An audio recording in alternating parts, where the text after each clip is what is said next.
I wish everyone a wonderful Shabbos. This week's Torah portion is the portion of Emor, Aleph Mem Resh, Emor, in the book of Vayikra. We're still in the Sefer Vayikra, the book of Leviticus, Vayikra, in chapter 21.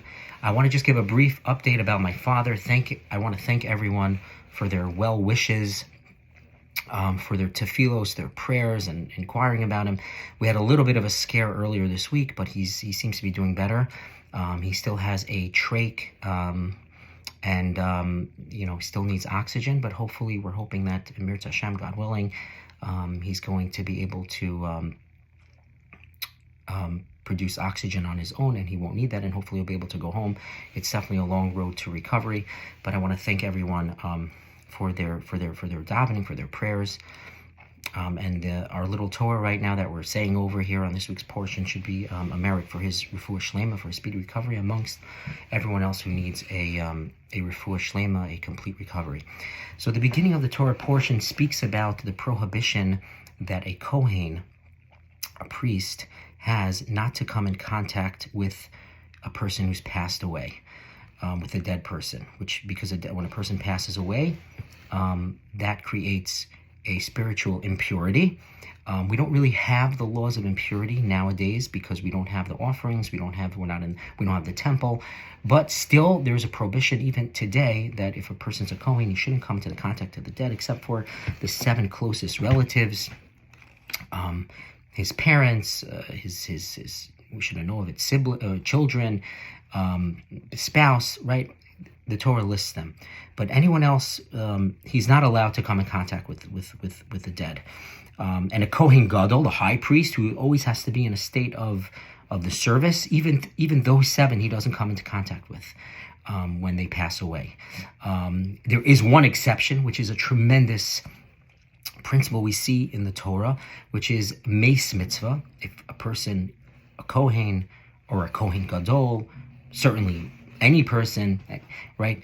If they see a dead person who's passed away, who's no one is tending to, then they have to make themselves impure, and they have to deal with the body, the person who's passed away. And this shows the tremendous humanity that the Torah has. That a person, even after a person's passing, still we have to be concerned. If there's no one there, then even the Kohen Gadol. But the question is, how come? Why is this that the Kohen is enjoined from? He has to stay away from someone who's passed away, from a person who's passed. So Rabbi Avigdor Miller, blessed memory, has a beautiful idea. He says that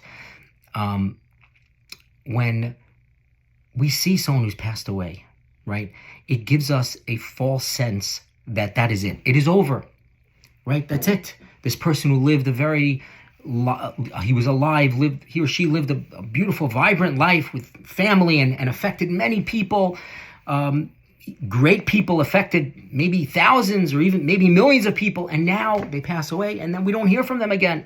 It gives the sense that that's it, it's over. And the Torah is telling us that, no, that is not true. That a person has a body, right, and a soul, and a neshama. And the truth is, the Talmud says we have 3 partners. Every person has 3 partners. He has a father and mother, which provide the various DNA components that are of our physical makeup. And then our 3rd partner is God. Hashem is our 3rd parent in the creation of us. And God provides the neshama, the soul, and for our ability to hear and to see, right? So after 120 years, after a person is, however many years that a person is supposed to live in this world to fulfill their purpose, and God says, okay, it's time to come back to heaven, to Shemayim. So I'm going to take what I gave, and you can have what you gave, so to speak, the physical part, the body, and that's what we're left with. But the body is just a garb, just like we would never say our clothing are us, right? Our clothing enhance us; they give us the ability to go out in the world. So too, the body gives the ability for the neshama to go out in this physical world.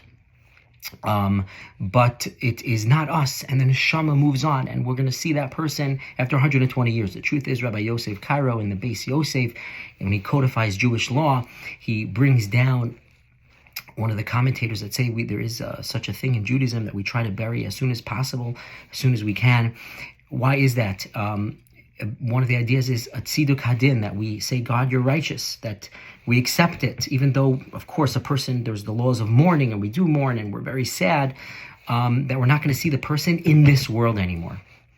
But we're not supposed to believe our lying eyes, because a person thinks, that's it, it's over, I'm not going to see him anymore. So the Kohen, the priest who represents spirituality, who we have that 3 times a year, all the Jewish people are obligated to go up to Israel, to Jerusalem, and they see the Kohen who dedicate their lives for spirituality. So they represent spirituality. They represent what it means to be close to God.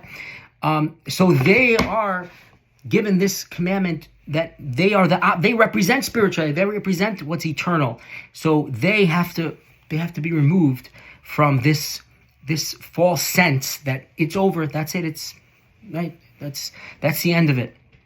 In the beginning of Genesis, of Bereshis, with the story of Yaakov and Esav, of Jacob and Esau, where Abraham died that day, and Abraham was so great and had such a tremendous effect in this world, and all of a sudden, now he passed away. Esau could not take that, and he fell into such a despondency that he sold his birthright and he gave it all up because he was affected by it wrongly. And he said, that's it. I can't believe Abraham is gone.